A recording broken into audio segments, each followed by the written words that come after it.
तो reproductive health पे start करते हैं बेटा। जैसे कि आपको पता है कि ये बहुत इम्पोर्टेंट चैप्टर है। अगर आप इसमें बोलेंगे तो ये चैप्टर 12th की एनसीईआरटी में क्यों डाला गया है, क्योंकि आपको रिप्रोडक्टिव हेल्थ से रिलेटेड, सेक्सुअल एक्टिविटी से रिलेटेड, यूज़ ऑफ कॉन्डम, ये सारी चीज़ों से रिलेटेड आपको नॉलेज होना चाहिए। What do you mean by amniocentesis. इसके बाद सेक्सुअली ट्रांसमिटेड डिजीजेस क्या होती है बेटा। इसके बाद यूज़ ऑफ कॉन्डम एंड बहुत सारी जो प्रोसीजर्स होती है, इन सारी चीज़ों के बारे में आपको बताया जाएगा इस चैप्टर में। तो इस पॉइंट ऑफ व्यू से आप ऐसे बोल सकते हो कि बहुत इम्पोर्टेंट चैप्टर है बेटा ये, ठीक है। तो इसमें अपन क्या क्या चीज़ें कवर करने वाले हैं, जैसे कि आपको दिखाई दे रहा है रिप्रोडक्टिव हेल्थ एंड उसमें प्रॉब्लम्स क्या आ रही है, स्ट्रैटेजीज क्या क्या है। जैसे कि आपको पता है बेटा कि गवर्नमेंट भी हम दो हमारा एक ऐसे प्लानिंग, फैमिली प्लानिंग 1951 में इनिशिएट हुई थी बेटा, ठीक है। तो ये सारी चीज़ें जो है ये अपने को पढ़ने का इसमें, ठीक है। Population explosion and birth control, किस तरह से पॉपुलेशन का एक्सप्लोजन हो रहा है इंडिया, अगर इसी तरह से चलता रहा तो जो जनगणना रहेगी पॉपुलेशन एक्सप्लोजन की तरफ से, तो 2021 में we will be the number one like populated country of the world, ठीक है। अभी तो फिलहाल चाइना है अभी, लेकिन उसके बाद अपन ही रहेंगे। मेडिकल टर्मिनेशन ऑफ प्रेगनेंसी, जिसको आप एमटीपी बोलते हैं बेटा, या आप इसको बोल सकते हो अबॉर्शन, ठीक है। तो क्या medical termination of pregnancy, abortion legal है, क्या क्या इसके क्राइटेरिया है कि एज कितनी होनी चाहिए, इसके अलावा किस किन बेसिस पे अलाउ करता है, फर्स्ट ट्राइमेस्टर में ही अलाउ होती है एनसीईआरटी का जो ये होता है बेटा अबॉर्शन करने के लिए, ठीक है। चलिए इसके बाद सेक्सुअली ट्रांसमिटेड डिजीज है, जैसे कि सिफिलिस है, एचआईवी एड्स है, जो सेक्सुअली विदाउट अगर प्रिकॉशन नहीं लिया जाए, मल्टीपल पार्टनर पार्टनर रखा जाए, तो सेक्सुअली ट्रांसमिटेड डिजीजेस कैसे होती है, इनसे प्रिवेंशन क्या होता है एंड प्रिकॉशन क्या है, ये सारी चीज़ है। एंड अगर इस इनफर्टिलिटी रहे, for example if a male is sterile या फीमेल इज स्टराइल, या उनमें कुछ प्रॉब्लम है, फेलोपियन ट्यूब में ब्लॉकेज हो चुका है, या कुछ भी प्रॉब्लम है, ओवम प्रोड्यूस नहीं हो रहा है, या यूट्रस में प्रॉब्लम है, तो इसमें सैरोगेसी या इंट्रा यूट्राइन ट्रांसप्लांट, या फिर आप ऐसे बोल सकते हो टेस्ट ट्यूब बेबी, ये सारी जितनी भी चीज़ें हैं अपने को यहाँ पे कंप्लीट करनी है, ठीक है बेटा। लेकिन इस चैप्टर में आपको पहले ही बता दूं कि मैं सिर्फ टू द पॉइंट जो नीट में एमसीक्यू आते हैं वही चीज़ें मैं आपको यहाँ पे अंडरलाइन कराने लगाऊंगा। इसके अलावा कुछ भी मत कीजिए। 100% मेरी गारंटी है बेटा कि इसके बाहर कुछ भी नहीं आएगा। यानी इंपॉर्टेंट चैप्टर इसलिए भी है क्योंकि बेटा यहाँ से दो, कभी कभी तीन भी एमसीक्यू आ सकते हैं, ठीक है। तो सबसे इम्पोर्टेंट यहाँ पे स्टार्ट करता है बेटा, ये पूरा आप स्किप कर लीजिए यहाँ से लेके यहाँ तक, इस लाइन को अंडरलाइन कीजिए। According to the World Health Organization, reproductive health means total well-being in all aspect of reproduction. मतलब physical, emotional, behaviour and social wellbeing. अगर रिप्रोडक्टिव हेल्थ का मतलब क्या होता है एज पर डब्ल्यूएचओ, वो बोल रहा है physical, mental and social and behaviour wellbeing of a person होना चाहिए, तभी वो रिप्रोडक्टिवली हेल्दी है, ठीक है। एंड ये जो होता है reproductive and child care health program जो है बेटा, ये इसी चीज़ को आगे बढ़ाता है इन इंडिया में, ठीक है। इसके अलावा आप बाकी सारी चीज़ें स्किप कर सकते हैं। यहाँ पे देखिए कुछ चीज़ें दी हुई है जैसे कि sex related aspect, reproductive healthy, ठीक है। तो बहुत सारी क्यूरियोसिटी होती है बच्चों में भी एट द टीनेज एज कि सेक्सुअल एक्टिविटी क्या होता है, ठीक है। एंड इसके टाइम पे एड्रेनलिन रश बहुत ज़्यादा होता है, टेस्टोस्टेरॉन एंड ईस्ट्रोजन रश होता है। इसकी वजह से बहुत ज़्यादा क्यूरियोसिटी में सेक्सुअल एक्टिविटी करने की कोशिश करते हैं, लेकिन इसमें बहुत बड़ी प्रॉब्लम या फिर प्रिकॉशन लेना चाहिए इन सारी चीज़ों में, ठीक है बेटा। अवेयरनेस होनी चाहिए लोगों में, ठीक है। अवेयरनेस नहीं रहेगी, सेक्स एजुकेशन अगर आप यूएसए या फिर अदर कंट्रीज में जाएंगे तो वहाँ पे सेक्स एजुकेशन 6-7 स्टार्ट से प्रोवाइड करते हैं कि किस तरह से रहना चाहिए, किस तरह से बिहेव करना चाहिए, कौन से बॉडी में चेंजेस आते हैं इस टाइम पे, ये सारी चीज़ों को डिस्कस करना चाहिए बेटा, ठीक है। चलिए तो इसमें सबसे पहली इम्पोर्टेंट चीज़ यहाँ पे है बेटा कि इंडिया ने सबसे पहले इनिशिएट किया था फैमिली प्लानिंग 1951 में। क्योंकि अगर आप दादाजी अपने दादी वगैरह को देखेंगे या आपके परदादा को देखेंगे, तो उस टाइम पे 9 बच्चे, 10 बच्चे एक कॉमन फैशन होता था। उस टाइम पे मॉर्टेलिटी रेट भी बहुत ज़्यादा था, लेकिन बच्चों का जो रेट था, ऐसा उस टाइम पे ऐसा बोला जाता था कि जितने बच्चे होंगे वो उतनी माँ गौरवशाली होती है, भगवान का प्रसाद है एंड ये लेते चलो। लेकिन फैमिली प्लानिंग कुछ भी नहीं होती थी, ठीक है? इतने सारे बच्चों का लालन-पालन, एजुकेशन ये सारी चीज़ें नहीं हो पाती थी उस टाइम पे, ठीक है बेटा? तो फैमिली प्लानिंग बहुत ज़्यादा ज़रूरी है एंड इसको स्टार्ट किया था इंडिया में इन 1951, ठीक है बेटा? एंड हर बार पीरियोडिकली इसको ये किया जा सकता है, असेस किया जाता है, इसमें थोड़े बहुत चेंजेस लाते हैं हर बार, ठीक है? तो इसमें 2 ही चीज़ इम्पोर्टेंट लिखी है, ये जो डब्ल्यूएचओ का पॉइंट बोला था बेटा एंड ये फैमिली प्लानिंग की 1951 में स्टार्ट की थी बेटा, ठीक है? अब लोगों को कैसे जागरूक किया जाए कि हम दो हमारे 2 ही सही है या हम दो हमारा 1 ही सही है बेटा। क्योंकि आपको पता है बहुत सारे जैसे स्टेट्स है इंडिया में भी जहाँ पे male is to female ratio भी बहुत ज़्यादा कम होता है बेटा एंड बहुत सारे ओवर प्रोडक्शन हो रहा है, ठीक है? तो इन सारी चीज़ों को कंट्रोल करने के लिए आप ऐसे बोल सकते हो फैमिली प्लानिंग जो कमीशन है, ये अंडर काम कर रहा है reproductive and child health program. तो बहुत सारे reproductive and child health health care program के अंडर बहुत सारी अवेयरनेस दी जाती है लोगों को, बड़े-बड़े इश्यूज़ को समझाया जाता है। जैसे देखिए creating awareness amongst people, building up a reproductive healthy society, major task are under this program. तो आपको एक रिप्रोडक्टिवली हेल्दी अ, सोसाइटी को जनरेट करना है, इसके लिए रिप्रोडक्टिव हेल्थ केयर प्रोग्राम चलाए जाते हैं नीति आयोग के अंडर एंड बहुत सारे जो आपके फैमिली प्लानिंग कमीशन के अंदर होता है बेटा, ठीक है?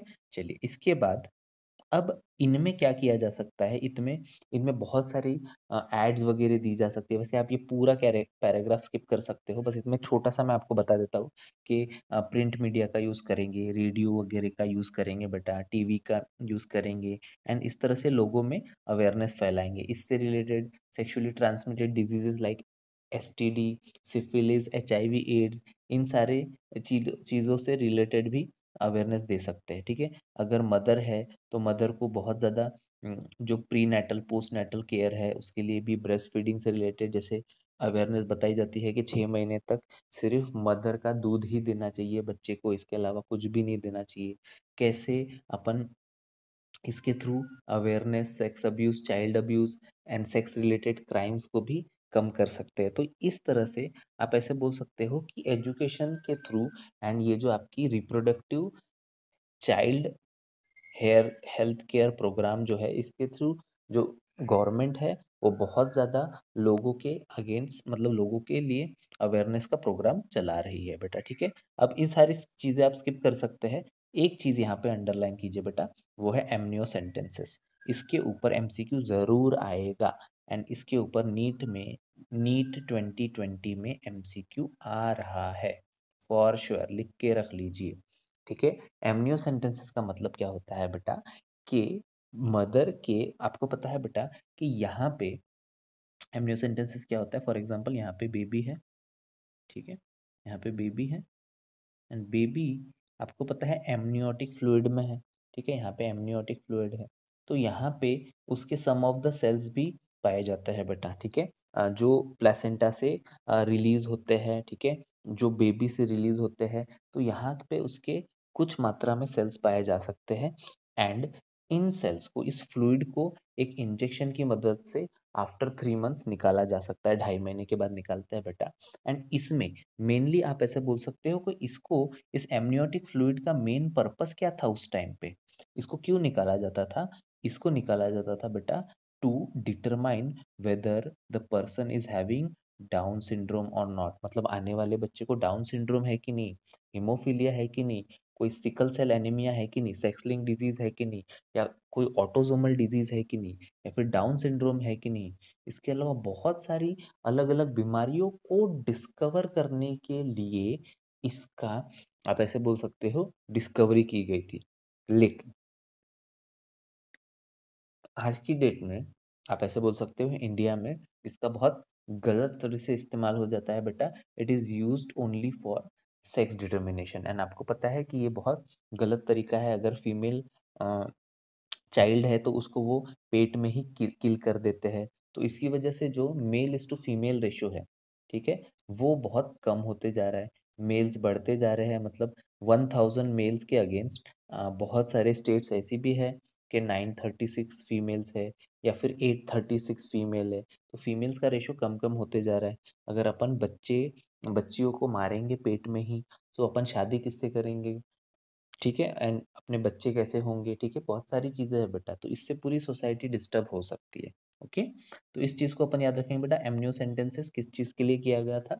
डाउन सिंड्रोम, हीमोफीलिया एंड ऐसी बहुत सारी क्रोमोसोमल बीमारियों को ढूंढने के लिए, या आने वाले बच्चे में वो बीमारी है कि नहीं इसके लिए किया गया था। लेकिन आपको पता है इस चीज़ का बहुत गलत वे में यूज़ किया जाता है सेक्स डिटर्मिनेशन के लिए। अच्छा, ये एक नॉन बेलेबल ऑफेंस है बेटा। अगर कोई एमबीबीएस डॉक्टर किसी का सेक्स डिटर्मिनेशन करके दे रहा है आने वाले बच्चे का, तो ये नॉन वुलेबल ऑफेंस है बेटा इंडिया में। उसको बेल भी नहीं मिलेगी, ठीक है? उसका लाइसेंस कैंसल कर दिया जाएगा एंड उसके हॉस्पिटल को ताला लगा दिया जाएगा, ओके?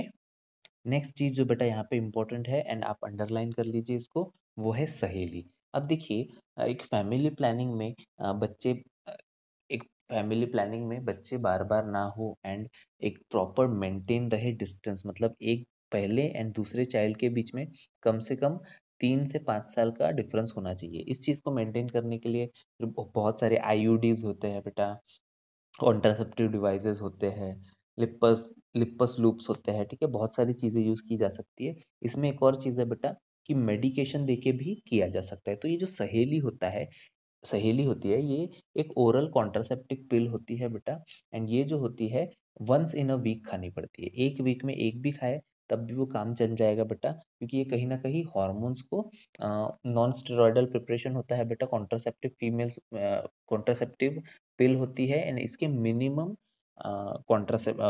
ये होते हैं बेटा, साइड इफ़ेक्ट्स होते हैं एंड इसकी कॉन्ट्रासेप्टिव वैल्यू, मतलब ये फेल होने के चांसेस बहुत कम है। इसके अलावा भी बहुत सारे हैं, आईपिल है, मालाडी है। जो मालाडी होती है बेटा, ये कंटिन्यूअस पर डे खाना पड़ती है, ठीक है? तो ये मालाडी वगैरह जो होती है, ये रोज़ खानी पड़ती है from day 5th till 21st day तक, ठीक है? मेंसेस के। इसके बाद अगर आप बोलेंगे सहेली, तो सहेली जो है ये it is taken once in a week, once in a week, ठीक है बेटा? इस तरह से कुछ मेडिसिकेशन भी है जो डेवलप की गई थी। अब इसको जो डेवलप करने वाली एजेंसी है उसका नाम बहुत इम्पोर्टेंट है। तो जैसे कि आपको दिखाई दे रहा है बेटा, central drug research institute, CDRI Lucknow, इसमें पहली बार सहेली को बनाया गया था एंड बहुत इफेक्टिव मेडिसिन है बेटा, ठीक है? Better awareness about sex related matters, ठीक है? Increase number of medically assisted delivery, better postnatal care and decrease mortality rate and infant mortality rate, increase number of couple with small families, better direction and cure STD, overall increases medical facility and sex related problem, all indicate improves reproductive health. देखिए तो बहुत सारी चीज़ें यहाँ पे cover की गई है बेटा। देखिए सबसे पहले तो 1947 के पहले तक की जो टाइम था वहाँ पे अ, अच्छे से चीज़ों को इलैबोरेट नहीं किया जाता था, फैसिलिटीज़ नहीं थी, medical facility, maternal mortality rate जो था, पोस्टनेटल केयर नहीं थे। आजकल तो नियोनेटल वार्ड होते हैं बेटा, एक छोटी-सी एक ये होती है नियोनेटल अ, चेंबर होता है बेटा, जिसमें बच्चे को, इमैच्योर बच्चे को, प्रीमैच्योर बच्चों को, प्रीमैच्योर डिलीवरी वाले बच्चों को रखा जाता है एंड उनकी अच्छे से टेक केयर की जा सकती है। ये सारी जो फैसिलिटीज़ थी पहले अवेलेबल नहीं थी, लेकिन आज की डेट में अवेलेबल है एंड ये सोसाइटी में जो रिप्रोडक्टिव हेल्थ से रिलेटेड प्रॉब्लम है उससे आज की डेट में लड़ रही है। आज की डेट में आपको पता है बेटा, population stabilization and birth control. तो आपको पता है पॉपुलेशन एक्सप्लोजन, एक पॉपुलेशन सबसे बड़ी प्रॉब्लम है बेटा। आज की डेट में अपन 7 बिलियन है, पूरे अर्थ की जो पॉपुलेशन है 7 बिलियन है एंड अर्थ की टोटल कैपेसिटी है बेटा 25 बिलियन। जिस दिन ये आंकड़ा 25 बिलियन को क्रॉस कर जाएगा, 25 खरब को क्रॉस कर लेगा, तो बहुत बड़ी प्रॉब्लम हो जाएगी बेटा, ठीक है? तो इसको अपने को कैसे तो भी मैनेज करते हुए चलना पड़ेगा बेटा एंड हर 35 साल में अपनी जो पॉपुलेशन है बेटा बहुत डबल हो रही है, हर 35 से 50 साल में, ठीक है? चलिए तो इसको देखते हैं। इसमें से बहुत सारी चीज़ें इंपॉर्टेंट है, जैसे मैं बोल रहा हूँ कि आज की डेट में 2011 में जब ये किया गया था, तो 7.2 बिलियन पॉपुलेशन पाई गई थी वर्ल्ड की। ठीक है, इसमें इंडिया भी बहुत अच्छा कंट्रीब्यूट कर रहा है, जो कि एक गलत बात है। एंड नंबर 1 अपन हो जाएँगे मेरे ख्याल से 2021 में, ठीक है बेटा? इसके बाद यहाँ पे आप ऐसे बोल सकते हो मैटरनल मोर्टेलिटी रेट जो होता है, ठीक है? पहले के ज़माने में 1947, 1965 के पहले तक बहुत ज़्यादा मैटरनल मोर्टेलिटी रेट होता था बेटा। इसके बाद इन्फेंट मोर्टेलिटी रेट भी बढ़ा है था उस टाइम पे। लेकिन जैसे-जैसे डेवलपमेंट हुई, इक्विपमेंट्स आए हैं, बहुत सारी फैसिलिटीज़ जो है गवर्नमेंट भी दे रही है, ठीक है? तो इसकी वजह से आप ऐसे बोल सकते हो कि मैटरनल मोर्टेलिटी रेट, माँ जो मर जाती थी ड्यूरिंग पार्चुरेशन डिलीवरी या बच्चे की डेथ हो जाती थी, ये सारी चीज़ें अब नहीं होती हैं, ठीक है? एंड इसकी वजह से भी पॉपुलेशन इंक्रीज़ हो रहा है, ओके? ठीक है, इसके बाद ये जितनी भी चीज़ें हैं बेटा एक आप बार रीड कर लीजिए, कुछ भी इम्पोर्टेंट नहीं है। इसमें सिर्फ़ एक स्लोगन याद रखेंगे अपन कि हम दो हमारे, 2 स्लोगन जो था वो दिया गया था अलग-अलग जगह पे, ठीक है? अच्छा, जो मैरिज के लिए एज होती है बेटा, वो 18 होती है फॉर फीमेल्स एंड मेल्स के लिए वो 21 होती है। ये एक important point. Why this age is there बेटा? क्योंकि females mature early then males, तो फीमेल्स में मैच्योरिटी बहुत ज़्यादा जल्दी आती है बेटा, ठीक है? It also should not be interferes with the sexual drive, ठीक है? तो आपको पता है बेटा कि अब इसके बाद contraceptive pills and contraceptive devices आएंगे। अब ये जो है, ये लगाने के बाद अब ये कौन से कॉन्ट्रासेप्टिव मेथड्स है, कॉन्ट्रासेप्टिव डिवाइसेस है बेटा। हो सकता है नेचुरल ट्रेडिशनल मेथड हो, ठीक है? कॉन्डम्स एंड ये सारी चीज़ें, या पीरियोडिक एब्स्टिनेंस है, ठीक है? उसके बाद इंट्रायूटेराइन डिवाइस है, ओरल कॉन्ट्रासेप्टिव पिल्स है, जैसे कि मालाडी या फिर सहेली। इसके बाद इंजेक्टेबल इम्प्लांट्स है, जो हाथों में लगाए जाते हैं। सर्जिकल मेथड है बेटा, ट्यूबेक्टोमी, वैसेक्टोमी, तो परमानेंट इलाज है कि जिससे फिर जो कपल है वो कभी बच्चे आगे कंटिन्यू नहीं कर पाएँगे, पैदा नहीं कर पाएँगे। 1 हो गए, 2 हो गए, इसके बाद वो सर्जिकल मेथड को अपनाते हैं। दोनों में से कोई भी कर सकता है। इधर मेल कर ले, तो वो अपन उसको बोलेंगे बेटा वैसेक्टोमी, एंड अगर फीमेल कर ले तो उसको ट्यूबेक्टोमी कर लेंगे। दोनों में से एक ने भी कर लिया, तो भी काम हो जाएगा। चलिए, तो तरीके क्या है बेटा, नेचुरल मेथड क्या है कॉन्ट्रासेप्टिव के, ठीक है, अवॉइड करने के लिए, ठीक है? तो आपको पता है बेटा नेचुरल मेथड मतलब नेचुरली जो चीज़ें अपन कर सकते हैं without the use of medicine, without the use of आप ऐसे बोल सकते हो किसी इंट्रायूटेराइन डिवाइस के, ठीक है? तो आपको पता है बेटा एक होता है पीरियोडिक एब्स्टिनेंस। पीरियोडिक एब्स्टिनेंस का मतलब क्या होता है कि फॉर एग्ज़ाम्पल मैं बोल रहा हूँ कि कोई कपल है and female is having 28 days of cycle, ठीक है बेटा? तो ये तारीख को फॉर एग्जांपल 14वें तारीख को उसको ओव्यूलेशन होने वाला है, ये 28 तारीख की साइकिल है। तो पहले जो 7 दिन है, ठीक है? ओव्यूलेशन कब आने वाला है बेटा? ओव्यूलेशन आएगा 14 तारीख तक, ठीक है बेटा? एंड इसके बाद वो 20, चलिए 21 से गिन लेते हैं बेटा, ठीक है? यहाँ से लेके यहाँ तक।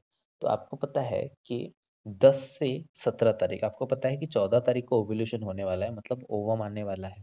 तो 10 से 17 तारीख तक जो है मेंस्ट्रुअल साइकिल के सेक्स ही नहीं करना चाहिए, कोइटस ही नहीं करना चाहिए। तो इससे बहुत चांसेस होते हैं कि अ, बच्चा ना हो या फिर प्रेगनेंसी ना हो करके, ठीक है? तो इसको बोलते हैं बेटा पीरियोडिक एब्स्टिनेंस। लेकिन इसमें जो सक्सेस रेट है बेटा बहुत कम होते हैं। कभी-कभी फीमेल्स के जो मेंसेस होते हैं वो आगे-पीछे हो जाते हैं, इसकी वजह से इसमें भी बहुत सारे प्रॉब्लम हो सकते हैं, ठीक है? तो ये एक एक सेफ मेथड नहीं है, सेफ तरीका नहीं है, ठीक है बेटा? पीरियोडिक एब्स्टिनेंस, ठीक है बेटा? इसके बाद आता है बेटा इसके बाद इसका जो पीरियड होता है बेटा, ये फर्टाइल पीरियड पे सेक्स ना करने की बात कर रहा है। फर्टाइल पीरियड मतलब क्या होता है बेटा कि 10 तारीख से 17 तारीख जो होती है, इसके बीच में अगर कॉइटस होगा, इंटरकोर्स होगा, तो बहुत 90% चांसेस है कि फीमेल प्रेग्नेंट हो जाएगी, ठीक है बेटा? उसके बाद विथड्रॉल मेथड या कॉइटस इंटरप्टस, ठीक है? तो एक मेल पार्टनर जो होता है, वो पेनिस को विथड्रॉ कर लेगा जैसे ही वो इजैकुलेट करने वाला होगा। तो इसको, इस मेथड को बोलते हैं विथड्रॉल मेथड, या आप इसको कॉइटस इंटरप्टस भी करेगा। मतलब वो अपने जो स्पर्म है, वो वजाइना में अ, इंसर्ट या फिर गिराने से बेटर बाहर साइड में उनको निकालेगा। तो उसको अपन बोल सकते हैं कॉइटस इंटरप्टस बेटा, ठीक है? ये भी इंपॉर्टेंट है बेटा। इसके बाद आते हैं लैक्टेशनल एमेनोरिया, ठीक है बेटा? तो लैक्टेशनल एमेनोरिया का मतलब क्या होता है कि जैसे ही एक मदर ने एक बच्चे को डिलीवर की है, उस टाइम पे आप ऐसे बोल सकते हो, उस डे से लेके अगले 6 महीने तक वो जो है वो उसके अंदर बॉडी के अंदर लैक्टेशन चालू होता है, तो इसमें कॉन्ट्रासेप्टिव होने के चांसेस बहुत कम होते हैं। मतलब पार्चुरेशन के 6 महीने तक, जैसे फॉर एग्जांपल किसी मदर ने जनवरी में बच्चे को डिलीवरी की है, तो जनवरी से लेके फरवरी, मार्च, अप्रैल, मई, जून, जुलाई, जुलाई के महीने तक आप ऐसे बोल सकते हो कि उसके प्रेग्नेंट होने के चांसेस बहुत कम हो जाते हैं। लेकिन ये भी, इसमें भी बहुत फॉल्ट है बेटा। कभी-कभी ऐसा हो जाता है कि लैक्टेशनल एमेनोरिया के पीरियड में भी फीमेल प्रेग्नेंट हो जाती है। तो this is also not a safe method for contraception. ठीक है बेटा? ओके बेटा, चलिए इसके बाद नेक्स्ट चीज़ जो है अपन आते हैं बेटा बैरियर मेथड पे। तो आपको पता है एक तरह का बैरियर यूज़ करने वाले हैं अपन। It may be a male condom, male condoms are more common. Female condom जो होते हैं वो वजाइना में फिट किए जाते हैं, लेकिन ये ईज़ी टू यूज़ नहीं होते हैं, इसलिए अपन ये बहुत ज़्यादा कॉमनली नहीं देखते हैं। Male condoms are seen more commonly and self apply करना पड़ता है बेटा इसको। ठीक है? चलिए तो बैरियर मेथड को देख लेते हैं। तो बैरियर मेथड में क्या यूज़ करते हैं बेटा अपन? कॉन्डम्स। तो कॉन्डम्स ऐसा नहीं है कि सिर्फ अनवांटेड बेबी को ही नहीं रोकता है, बहुत सारी अदर चीज़ें से भी वो बचा सकता है। जैसे मैं बोल रहा हूँ कि सेक्सुअली ट्रांसमिटेड डिजीज़ है, एचआईवी एड्स है, सिफिलिस है, ऐसी बीमारियों से भी वो बचाता है बेटा। इसके अलग-अलग बैरियर मेथड के कॉन्डम्स के अलग-अलग टाइप भी है बेटा, जैसे कि डायफ्राम्स होते हैं, सर्वाइकल कैप्स होते हैं, वॉल्व्स होते हैं। ये भी लैटेक्स या रबर से बने होते हैं बेटा। ठीक है? एंड कोइटस करते समय अपन इस पे सर्विक्स वाले एरिया में भी लगा सकते हैं सम ऑफ देम, जैसे सर्वाइकल कैप है, तो सर्विक्स वाले एरिया में लगाते हैं बेटा। इसके अलावा भी बहुत सारी चीज़ें हैं जो कि यूज़ की जा सकती है, जैसे कि स्पर्मिसाइडल क्रीम। वजाइनल एरिया में जो एरिया एरिया होता है बेटा सर्विक्स वाला एरिया, वहाँ पे स्पर्मिसाइडल क्रीम भी लगाते हैं, जेलीज भी लगाते हैं, फोम भी लगाते हैं। तो इससे क्या होता है कि जो स्पर्म है वो अगर एंटर हो भी गया तब भी वो कभी ये नहीं कर पाएगा बेटा। ठीक है? अब इसमें से लिख के ले लो, यहाँ इस वाले पैराग्राफ में से एक एमसीक्यू आ रहा है नीट 2020 में, फॉर श्योर बेटा आ रहा है। लिख के ले लो, 1 2 3 4 5 6 7 8 9 10, लिख के ले लो। इसमें से एक एमसीक्यू जरूर रहेगा, इसी पैराग्राफ में से रहेगा जो अभी अभी मैं आपको बता रहा हूँ ना। ठीक है? इसमें इंट्रायूटेराइन डिवाइसेस है बेटा, इसमें कॉपर रिलीजिंग डिवाइसेस है, इसके बाद लुपस लूप है, ठीक है, मल्टी लोड है, कॉपर रिलीजिंग डिवाइसेस है, इंट्रायूटेराइन डिवाइसेस। इसमें एक क्वेश्चन ज़रूर आएगा फॉर श्योर। ठीक है? तो बहुत ही ज़्यादा इम्पोर्टेंट है, गारंटी से बोलता हूँ बेटा, इसमें से कुछ ना कुछ ज़रूर आएगा। ठीक है? चलिए तो देखते हैं बेटा कि इंट्रायूटेराइन नाम ही सजेस्ट करता है कि यूट्रस के अंदर फिट करने वाले डिवाइसेस, जिससे फिर प्रेगनेंसी अवॉइड होगी, तो इनको अपन क्या बोलेंगे बेटा? Intra uterine contraceptive devices. ठीक है? चलिए तो इसको देखते हैं। आईयूडीज बोला जाता है बेटा, प्रेगनेंसी को रोकने वाले डिवाइस भी बोल सकते हो आप। ठीक है? तो सबसे पहले स्टार्ट करते हैं बेटा, these are inserted by nurses into uterus through vagina। तो यूट्रस वाले एरिया में, जैसे मैं आपको बता दूं कि ये कॉपर टी है फॉर एग्जांपल, तो ये यूट्रस वाले एरिया में लगाते हैं वजाइना के थ्रू। ठीक है? यहाँ से फिर एक से दो ये इसके ये भी निकलता है बेटा थ्रेड्स। ठीक है? एंड ये वाला जो पार्ट है वो वजाइना है, ये यूट्रस वाले एरिया में वो इम्प्लांट करते हैं, ताकि जब स्पर्म इधर जाने की कोशिश करे तो वो मर जाए या फिर उसकी मोटिलिटी कम हो जाए। ठीक है? चलिए तो इतना अपन याद रखेंगे बेटा इसमें। इसमें ठीक है, तो थ्रू वजाइना ये लगाते हैं। These intrauterine devices are presently available in non medicated. तो नॉन मेडिकेटेड आईयूडी क्या है? नॉन मेडिकेटेड आईयूडी है बेटा लिपस लूप। ठीक है? इसके बाद आते हैं बेटा कॉपर रिलीजिंग। कॉपर रिलीजिंग वाले आईयूडी क्या है? CUT7, CU7 multi load 375। तो copper T, CU copper 7 multi load 375, ये जो है बेटा कॉपर रिलीजिंग होते हैं। ठीक है? चलिए इसके बाद आता है बेटा हार्मोन रिलीजिंग। ठीक है? तो कॉपर रिलीजिंग क्या है? तीन है, CUT, CU7। ठीक है? कॉपर से याद रखेंगे, कॉपर इसकी अभी के अभी कुछ ट्रिक बना लो बेटा, अभी के अभी। कॉपर रिलीजिंग जो आयोडीज होते हैं वो होता है CUT, CU7, ठीक है, एंड 375। ठीक है? मल्टीलोड 375 ये कॉपर रिलीजिंग है। इसके बाद आता है बेटा hormone releasing. Hormone releasing IUD होते हैं प्रोजियोस्टैट एंड LNG-20। तो कभी कभी ये क्वेश्चन पूछा जा सकता है बेटा, which of the following is not a copper releasing IUD. Option देंगे CU-T, CU-7, मल्टीलोड 375 या LNG-20। ठीक है, तो LNG-20 क्या है बेटा, हार्मोन रिलीजिंग है। या कभी कभी क्वेश्चन ये भी पूछा जा सकता है कि which of the following uh, is not a hormone releasing IUD। ठीक है बेटा, तो आपको ऑप्शन दे देंगे प्रोजियोस्टैट, LNG-20, CUT, ठीक है, कॉपर टी। ठीक है बेटा, तो आपको याद रखना है कि ये कॉपर हार्मोन रिलीजिंग क्या है, प्रोजियोस्टैट एंड LNG-20। ठीक है, ये हार्मोन रिलीजिंग आईयूडी को याद रखने के लिए आप एक सिंपल चीज याद रख सकते हैं बेटा, hormone releasing IUD are progestasert and LNG-20। तो हार्मोन हैरी पॉटर लव्स, ठीक है, हैरी पॉटर लव्स, ठीक है, इस स्टेटमेंट को याद रखेंगे बेटा, हैरी पॉटर्स लव्स 2020 क्रिकेट। ठीक है, हैरी पॉटर्स लव्स 2020 क्रिकेट, इस तरह से अपन याद रखेंगे। जैसे मैं बोल रहा हूँ हार्मोन रिलीजिंग, तो हार्मोन हैरी रिलीजिंग, हैरी हो गया बेटा ये। ठीक है, क्या हैरी किसको लव करता है, हैरी पॉटर, पॉटर मतलब प्रोजियोस्टैट एंड LNG-2020। ठीक है, हैरी पॉटर लव्स 2020, इस चीज को अपन याद रखेंगे बेटा, क्या याद रखेंगे इसको, हैरी पॉटर लव्स 2020।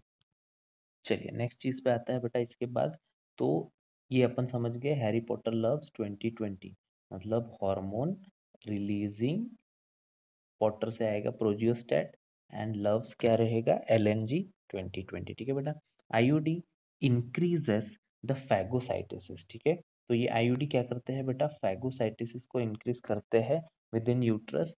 ठीक है, तो मोस्ट ऑफ द ये जो आईयूडी होते हैं बेटा, ये क्या करते हैं, सीधा सीधा ये स्पर्म को किल कर देते हैं। जो कॉपर रिलीजिंग थे, ये देखिए ये जो थे हार्मोन रिलीजिंग थे, ये तो फैगोसाइटोसिस कर लेंगे या फिर चेंज ऑफ एनवायरनमेंट कर लेंगे बेटा, लेकिन ये जो कॉपर रिलीजिंग थे, ये क्या करते हैं बेटा, कॉपर रिलीजिंग वाले स्पर्म मोटिलिटी को डिक्रीज करते हैं।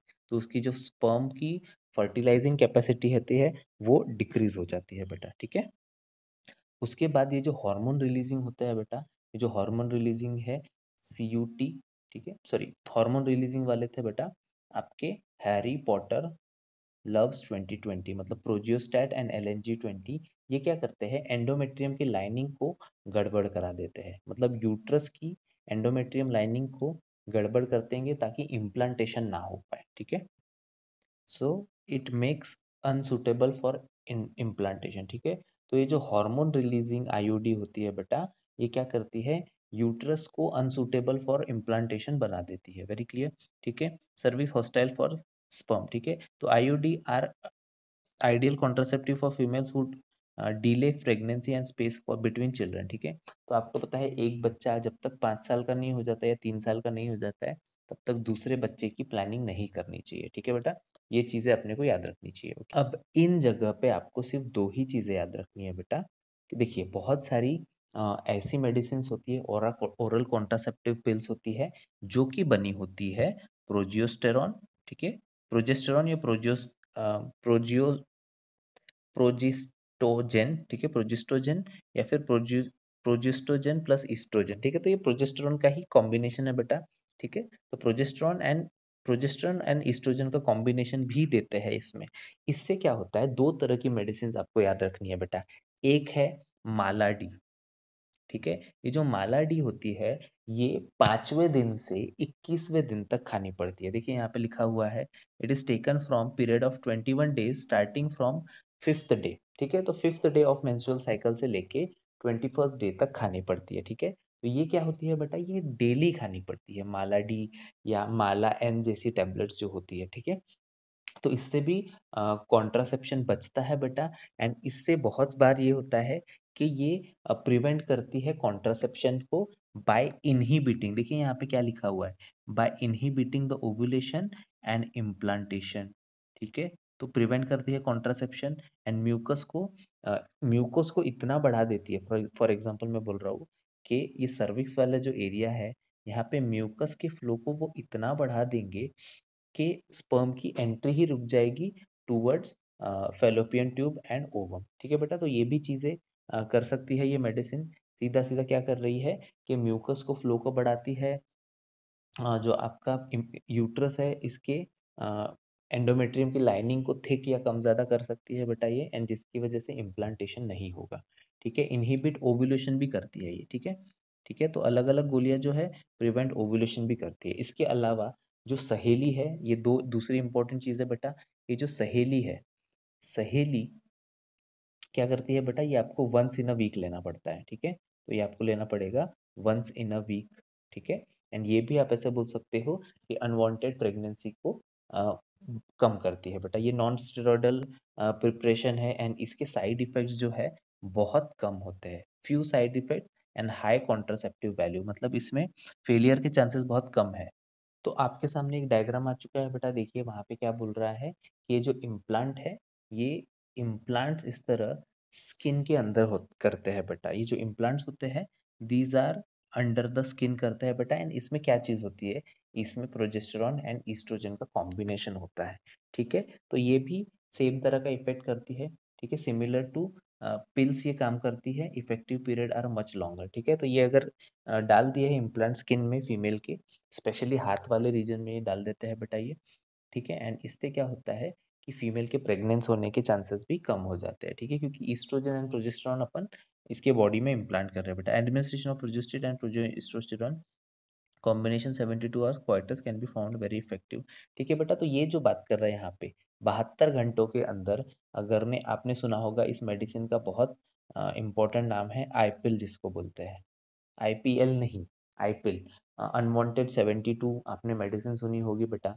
तो इसमें भी वही होता है कि इसमें प्रोजेस्टेरॉन एंड ईस्ट्रोजन का कॉम्बिनेशन होता है। एंड अगर ये बहुत ज़्यादा मात्रा में दे दी जाए तो इससे आप ऐसे बोल सकते हो कि जो मेंसेस है, मेंसेस भी स्टार्ट हो जाएंगे बेटा। एंड जो प्रेगनेंसी है, जो कोइटस हो चुका है, वो रिवर्स हो जाएगा। मतलब वो वजाइनल फ्लूइड के थ्रू, वजाइना के जो मेंसेस के फ्लूइड के थ्रू है, वो वापस निकल जाए। अब ये तो बहुत पुरानी बुक है बेटा। आज की डेट में आपको पता है कि अनवांटेड 21 डेज भी आ चुका है। मतलब 21 दिनों तक, फॉर एग्जांपल कोइटस हो चुका है एंड बच्चा ठहर गया है, and if you don't want the baby, तो अनवांटेड 21 भी आ चुका है, वो भी अपन ले सकते हैं। एंड इससे भी बच्चे नहीं होगा। ठीक है बेटा, चलिए अब ये सारी चीजें तो हो गई। अब सर्जिकल मेथड, एकदम अल्टीमेट मेथड पे आता है बेटा।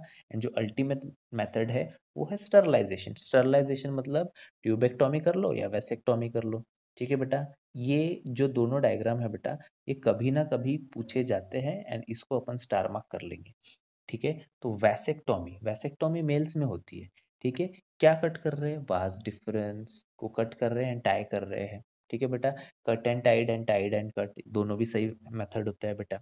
ठीक है, आपको पता है टेस्टिस में से यहाँ से क्या आने वाला है बेटा, स्पर्म आने वाला है। स्पर्म आने वाला है, लेकिन स्पर्म की एंट्री रोक दी है।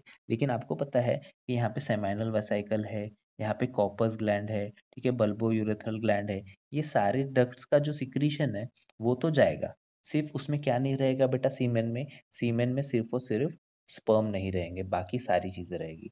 जैसे कि आप देख पा रहे हैं बेटा कि ये जो होती है यूट्रस की एंडोमेट्रियम लाइनिंग है, ये मेंसेस में शेड ऑफ होके वजाइना के थ्रू गिरती है। एंड ओवम किधर से आता है बेटा, ओवम यहाँ से आके इधर एम्प्यूला वाले रीजन में रहता है। तो इसमें नॉर्मल मेंसेस तो हो जाएगी, लेकिन उसमें अंडा नहीं होगा। ठीक है बेटा, ये जो अंडा होता है वो कहाँ जाता है, वो रीएब्जॉर्ब हो जाता है इनटू द ओवरी इटसेल्फ। ठीक है, तो आपको पता है बेटा कि यहाँ पे अपन क्या कर रहे हैं, यहाँ पे फैलोपियन ट्यूब को कट कर रहे हैं। Fallopian tube cut and tied. ठीक है बेटा, फैलोपियन ट्यूब को कट कर रहे हैं अपन। ठीक है, तो इससे ओवम नहीं जाएगा। तो ये सर्जिकल मेथड कर क्या रही है बेटा, ये ट्रांसफर रोक रही है गैमेट्स के फ्यूजन को। ठीक है, तो जो मेल्स में होता है उसको बोलते हैं वैसेक्टोमी, एंड जो फीमेल्स में होता है बेटा उसको बोलते हैं ट्यूबेक्टोमी। तो यहाँ पे क्या रहता है, एक छोटा सा इंसिजन देते हैं स्क्रोटम वाले एरिया में, तो उसकी वजह से हो जाता है फिर। ठीक है, वास डिफरेंस को कट कर देते हैं। And in case of females, तो वहाँ पे फेलोपियन ट्यूब को अपन कट करते हैं। और इंसिजन कहाँ पे देते हैं, एब्डोमेन वाले एरिया में देते हैं, और थ्रू वजाइना भी कर सकते हैं बेटा। ठीक है, तो ये जो होता है ये हाईली इफेक्टिव होता है, and there reversibility is very poor. मतलब अभी इसको एक बार जो ट्यूबेक्टोमी या वैसेक्टोमी हो गई, उसको रिवर्स करना मुश्किल होता है बेटा। ठीक है, चलिए इसके बाद नेक्स्ट चीज़ जो आती है बेटा, ये थोड़ा एक्स्ट्रा दिया हुआ है एंड नीट में ये जो है न्यू एडिशन हो चुका है इसमें, ठीक है। तो इसको एक बार पढ़ लीजिए कि ये किस तरह से करना चाहिए। एक प्रोफेशनल क्वालिफाइड डॉक्टर से ही होना चाहिए, कॉन्ट्रासेप्टिव कब होना चाहिए, सिग्निफिकेंस क्या है इन सारी चीज़ों का। तो इसमें से कभी क्वेश्चन आने के चांसेस कम है बेटा, ठीक है। यहाँ पे ये जो न्यू पैराग्राफ ऐड हुआ है, medical termination of pregnancy, medical termination of pregnancy या इसको आप अबॉर्शन बोल सकते हैं बेटा, कि अमेंडमेंट आया है इसमें, एक बदलाव आया है 2017 में। 2017 में ये बोला गया है कि जो प्रेगनेंसी होगी भी एंड आपको अबॉर्ट कराना भी है, that should be done before 12 weeks.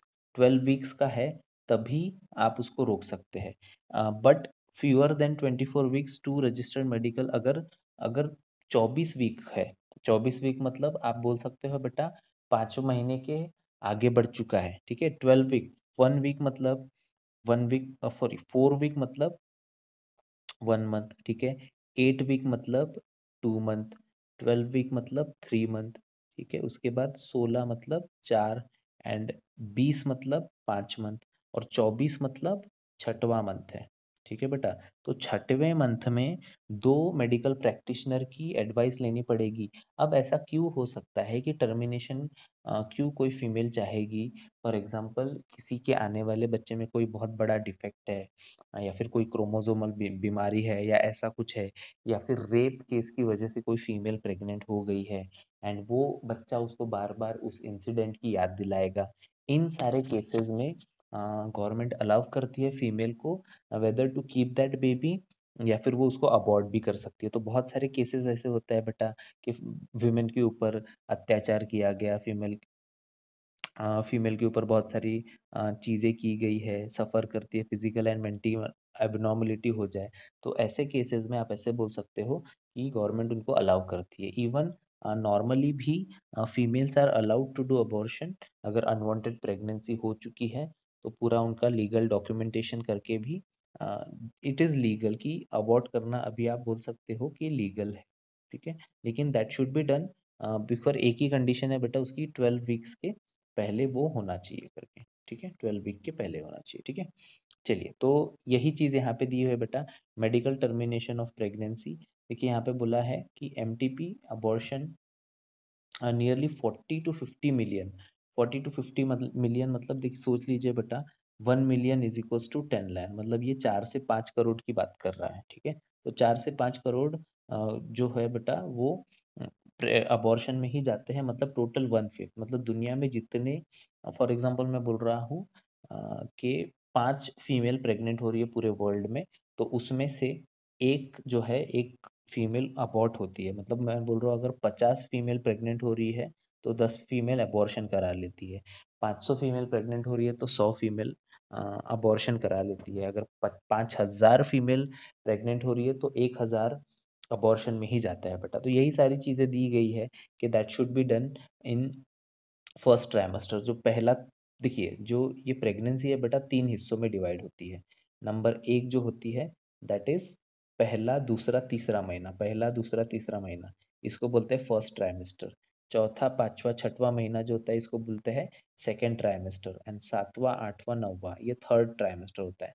तो अबॉर्शन अगर आपको करवाना भी है, एमटीपी करवाना है, तो ये सबसे सेफ पीरियड होता है फर्स्ट थर्ड मंथ, क्योंकि इसमें जो मदर एंड बच्चे के बीच का जो बॉन्ड है वो इतना स्ट्रांग नहीं होता है। लेकिन फोर्थ एंड फिफ्थ मंथ से आप ऐसे बोल सकते हो बच्चे का जो बॉन्ड होता है बेटा बहुत स्ट्रांग हो चुका है, जो इंट्रा यूटराइन कनेक्शन हो चुका है उसका, जो प्लेसेंटा का फॉर्मेशन है, ये सारी चीज़ें बहुत एक इंटरडिजिटेशन जो होता है बेटा वो बहुत ज़्यादा स्ट्रांग हो चुका होता है। इसकी वजह से आप ऐसे बोल सकते हो कि इस टाइम पे अबॉर्शन कराना बहुत ज़्यादा रिस्की हो जाता है, not for the child as well as mother की बॉडी के लिए, मदर के लिए भी अबॉर्शन बहुत डेंजरस हो सकता है, ठीक है। तो यही सारी चीज़ें यहाँ पे दी हुई है, ठीक है। तो यहाँ पे देखिए क्लियर कट लिखा हुआ है, MTP should be considered relatively safe in 12th week of pregnancy, मतलब फर्स्ट ट्राइमेस्टर 3 मंथ की प्रेग्नेंट जब है, ठीक है बेटा।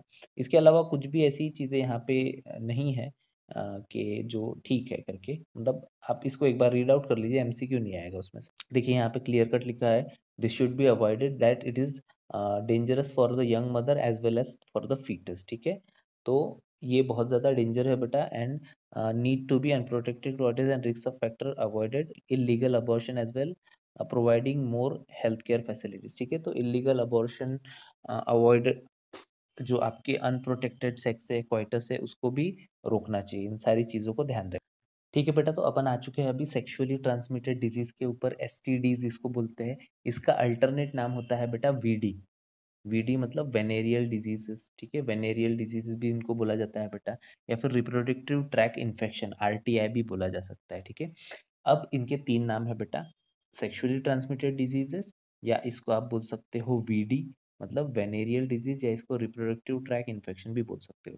कौन सी बीमारी आती है बेटा इसमें? आते हैं gonorrhoea, syphilis, genital herpes, chlamydia chlamydiasis, genital virus, trichomoniasis, hepatitis B, and of course HIV, आपका एड्स। ठीक है बेटा, तो एचआईवी एड्स भी इसमें आता है। ठीक है, इसमें एक याद रखने वाली चीज ये है सबसे इम्पोर्टेंट बेटा, कि यहाँ पे ये याद रखिए कि यहाँ पे इसके ऊपर नीट में आ चुका है बेटा, क्वेश्चन 2019 में ही आ चुका है, कि यहाँ पे क्या बोला गया है, एक्सेप्ट हिपेटाइटिस बी, बाकी सारी डिजीजेस क्यूरेबल है, लेकिन हिपेटाइटिस बी इनक्यूरेबल है, जेनाइटल हर्पिस इनक्यूरेबल है, एचआईवी एड्स, ये तीन चीजें जो है वो इनक्यूरेबल है।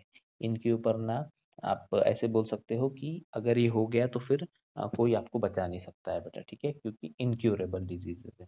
ठीक है, तो ये जो एसटीडी है बेटा, फ्यूचर में ये बच्चे को एंड जो मदर है इसको बहुत सारी प्रॉब्लम कर सकता है, जैसे कि अबॉर्शन भी हो सकता है, स्टील बर्थ, ठीक, स्टील बर्थ मतलब मरा हुआ बच्चा पैदा होना, ठीक है, एक्टोपिक प्रेगनेंसी हो सकती है, अदर देन यूट्रस की जगह पे इम्प्लांटेशन हो, जैसे फैलोपियन ट्यूब में इम्प्लांटेशन हो गया बच्चे का, तो उसको एक्टोपिक प्रेगनेंसी बोलते हैं बेटा, infertility, and even cancer of the reproductive tract, ये बहुत सारी प्रॉब्लम है बेटा जो इनमें होती है। अब आपको पता है बेटा कि ये जो डिजीजेज है most commonly 15 to 25 for age तक बहुत ज़्यादा कॉमन होती है, क्योंकि इसमें आप ऐसे बोल सकते हो ये लगने के चांसेस इस टाइम पे सबसे ज़्यादा हाई है। क्यों? क्योंकि इस टाइम पे जो बच्चे होते हैं या लड़के लड़कियां, ये एक्सपेरिमेंटली बहुत बिहेव करते हैं, इनको जिज्ञासा होती है नई नई चीज़ें जानने की वजह से। इसकी वजह से आप ऐसे बोल सकते हो कि टीनेज एज के बाद जो जवानी का पीरियड होता है बेटा 15 to 24 की एज में, इसमें ये बहुत ज़्यादा पाया जा सकता है या फिर हो सकता है। तो इस टाइम पे सबसे ज़्यादा आपको प्रिकॉशसली क्यों रहने की ज़रूरत है? Avoid sex with unknown partner या मल्टीपल पार्टनर, ये आपको नहीं करना है। Always try to use condom during coitus, ये बहुत इंपॉर्टेंट चीज़ है। In case of doubt you should go to a qualified doctor, ठीक है, एंड डायग्नोसिस करना चाहिए। ठीक है बेटा, तो प्रिकॉशन लेना चाहिए सारी चीज़ों को। आपको पता है बेटा prevention is better than cure. इस चैप्टर में से 2 क्वेश्चन आएँगे बेटा, जो मैंने आपको बताया था ना, जब भी multi load copper releasing IUD intrauterine devices, इसके ऊपर एक क्वेश्चन आएगा, एंड दूसरा क्वेश्चन आएगा इनफर्टिलिटी से। फॉर श्योर लिख के लीजिए बेटा, हर बार इन्हीं 2 टॉपिक्स में से मोस्टली क्वेश्चन पूछा जाता है। ठीक है, चलिए तो इनफर्टिलिटी को भी देखते हैं। आपको पता है बेटा कि जो रिप्रोडक्टिव हेल्थ है, इसमें क्या होता है, इनफर्टिलिटी को अपन डील कर रहे हैं। ठीक है, large number of couple all over the world including India are infertile. ठीक है, तो वो सेक्सुअली मतलब भले ही सेक्सुअली एक्टिव होंगे, लेकिन वो बच्चा रिप्रोड्यूस नहीं कर पाएंगे।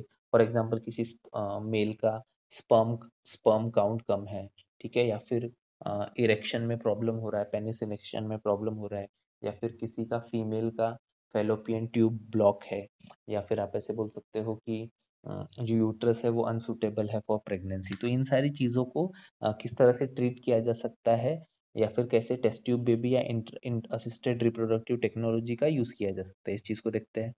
चलिए बेटा, तो यहाँ पे आप देख पा रहे हैं कि अगर ऐसा कोई पार्टनर्स है जिनको प्रॉब्लम हो रही है, तो इसके लिए अपन टेक्निक यूज़ कर सकते हैं बेटा, आर्ट असिस्टेड रिप्रोडक्टिव टेक्नोलॉजी। ठीक है, इनफर्टिलिटी के लिए एक सॉल्यूशन है। अब इसमें क्या करेंगे, आईवीएफ। आईवीएफ मतलब इन विट्रो फर्टिलाइजेशन, बॉडी के बाहर फर्टिलाइजेशन।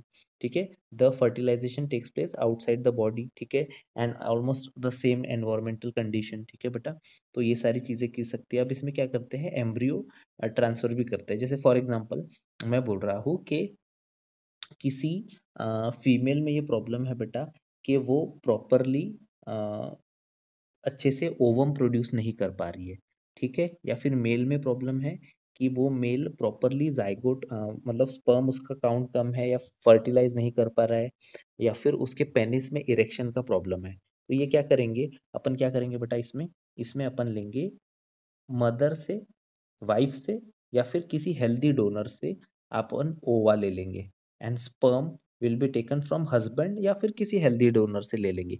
हो सकता है अपने को पता नहीं है कि किस में प्रॉब्लम है, ठीक है, या फिर कुछ भी कर सकते हैं, जैसे मेल में प्रॉब्लम है तो मेल में प्रॉब्लम है तो अपन क्या करेंगे, मेल का जो स्पर्म है ले लेंगे एंड जो ओवा है वो फीमेल का ही ले लेंगे, उसी की वाइफ का ले लेंगे, ठीक है। या फिर अगर आप ऐसे बोल सकते हो कि स्पर्म काउंट बहुत कम है या फिर स्पर्म ही नहीं है, जूस अजूस्पर्मिया होता है, ऐसी बहुत सारी डिजीज है बेटा कि जिसमें मेल में ना स्पर्म ही नहीं आता है। तो एक काम करेंगे अपन, फीमेल में से ओवा ले लेंगे एंड जो स्पर्म है वो हेल्दी डोनर से ले लेंगे, वेरी क्लियर। एंड इन दोनों को कहाँ फ्यूज कराएंगे, आउटसाइड द बॉडी फ्यूज कराएंगे बेटा। एंड जैसे ही जाइगोट बना, 8 सेल स्टेज बना, तो फिर उसको क्या कर देंगे, उसको इम्प्लांट कर देंगे फैलोपियन ट्यूब में, ठीक है बेटा। एंड अगर आप ऐसे बोल सकते हो कि आपने उसको 64 सेल स्टेज बना लिया, ब्लास्टोसिस बना दिया, तो उसको डायरेक्टली आपको कहाँ इम्प्लांट करना पड़ेगा, डायरेक्टली उसको इम्प्लांट करना पड़ेगा आपको यूट्रस में, ठीक है, क्योंकि इस टाइम पे 64 सेल स्टेज है, मतलब वो डायरेक्टली यूट्रस में इम्प्लांट होने के लिए रेडी है। 8 सेल स्टेज है या 16 सेल स्टेज है तो आप इसको फैलोपियन ट्यूब वाले एरिया में इम्प्लांट कर सकते हैं, ठीक है। तो यहीं पे ये बोला गया है बेटा कि अगर आपने ऐसा कुछ किया कि मेल एंड फीमेल का जो स्पर्म एंड ओवम है इसको आउटसाइड द बॉडी फर्टिलाइज किया, तो फिर आप यहाँ पे क्या करोगे, आप करोगे जिफ्ट।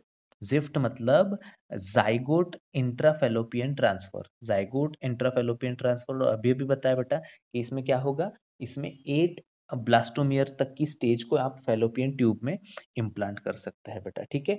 अगर मोर देन 8 ब्लास्टोमियर हुआ, मोर देन 8 ब्लास्टोमियर हुआ, 1632 या फिर 64 ब्लास्टोमियर हुआ, तो आप उसको यूट्रस में डायरेक्टली ट्रांसफर करोगे बेटा। अर्ली स्टेज है एकदम, अप टू 8 ब्लास्टोमियर है, तो आप कहाँ कर ट्रांसफर करोगे, फेलोपियन ट्यूब में।